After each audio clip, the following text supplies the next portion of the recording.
నందు ప్రియమైన సహోదరి సహోదరులకు యేసుక్రీస్తు నామములో శుభములు. దేవుని యొక్క నూతనమైన కృప మీకు కలుగునుగాక. ఈరోజు దేవుడు మనకిచ్చిన మాట ఎఫెసీయులకు రాసిన పత్రిక 6వ అధ్యాయం 18వ వచనం.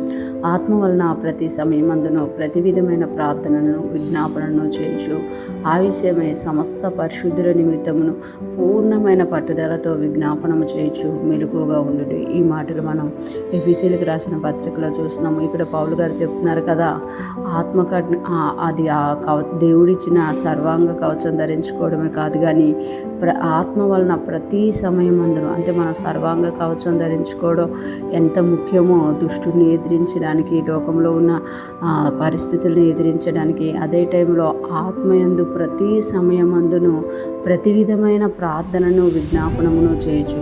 అంటే ఆత్మ ప్రేరేపించిన ప్రతిసారి కూడా ప్రార్థన చేయడము, విజ్ఞాపన చేయడము, ప్రతి విధమైన, అంటే ప్రతి సమయమందును ప్రతి విధమైన, అంటే ఏ టైంలో ఏ విషయంలో దేవుడు ప్రేరేపిస్తే ఆ టైంలో ఆ విషయంలో ప్రార్థన చేస్తూ ప్రతి విధమైన ప్రార్థనను విజ్ఞాపనను చేయొచ్చు.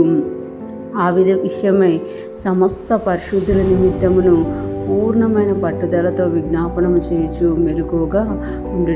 ఆ విషయమే, అంటే దేవుడు ఏ విషయంలో మనం ప్రేరేపిస్తున్నాడు, ఏ విషయంలో మనము సమస్యను ఎదుర్కొంటున్నామో, ఏ విషయంలో దుష్టుడు మన మీదకి వస్తున్నాడో ఆ విషయంలో మనం వాడిని ఎదిరించడమే కాకుండా ఆ విషయంలో మనము సమస్త పరిశుద్ధుల నిమిత్తమును పూర్ణమైన పట్టుదలతో విజ్ఞాపనం చేయొచ్చు మెలకువగా ఉండు. అంటే ఏ విషయంలో మనం శోధింపబడుతున్నామో అదే విషయంలో ఇతరులు ఎవరైనా శోధింపబడుతున్నారేమో, ఇతరుల విషయంలో కూడా మనం ప్రార్థించాలంట. మీరు అన్నారు కదా, సమస్త పరిశుద్ధుల విషయమై పూర్ణమైన పట్టుదలతో విజ్ఞాపనము చేయొచ్చు మెలకువగా ఉండదు. పూర్ణమైన పట్టుదలతో ఈరోజు మనం ఒక సమస్యను ఎదుర్కొంటున్నాము అంటే అది మన ఒక్కల సమస్య కాదనమాట. మనం ఏదైనా శోధన గుండా వెళ్తున్నామంటే అది మన ఒక్కల శోధనే కాదనమాట. అలాంటి సమస్యలు, అలాంటి శోధనలు అనేక మంది ఉంటారన్నమాట. పరిశుద్ధులు ఉంటారు, విశ్వాసులు ఉంటారు, సేవకులు ఉంటారు.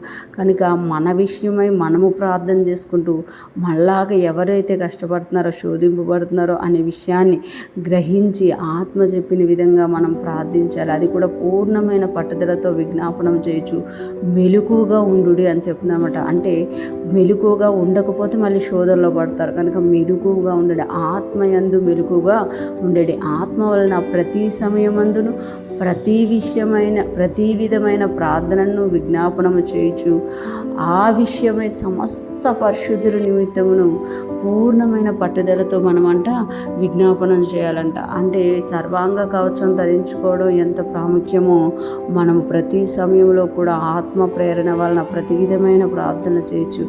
మనం శోధింపబడుతున్న విషయాల కొరకే కాకుండా మనలాగా ఇంకా ఎవరైనా శోధింపబడుతుంటే వారి కొరకు కూడా పూర్ణమైన పట్టుదలతో ప్రార్థన చేయాలి అని ఈరోజు ఈ పౌలు గారు మనల్ని హెచ్చరిస్తున్నారు. ఈరోజు ఫ్రెష్ మనం వింటున్న ప్రతి ఒక్కరం కూడా సంఘానికి వెళ్ళామా, చర్చికి వెళ్ళామా, అయిపోయిందా అన్నట్టు కాకుండా మనము సర్వాంగ కవచం ధరించుకొని నిలబడినప్పుడు మనం ఎదిరించే వారంగా ఉంటాము. ప్రార్థన అనే ఆయుధం ప్రతి దినము ప్రతి క్షణము మనము ధరించి ఉన్నప్పుడు, అనేక మంది కొరకు విజ్ఞాపనం చేస్తున్నప్పుడు, మనం విజ్ఞాపన చేస్తూ మెలకువగా ఉన్నప్పుడు దేవుని యొక్క మహిమను మనము చూడగలుగుతామన్నమాట. ఈరోజు ఫ్రెష్ మనం ఉంటున్న ప్రతి ఒక్కరం కూడా మనం మెలకువగా ఉండి విజ్ఞాపనము చేస్తూ ముందుకు సాగిపోదుము గాక.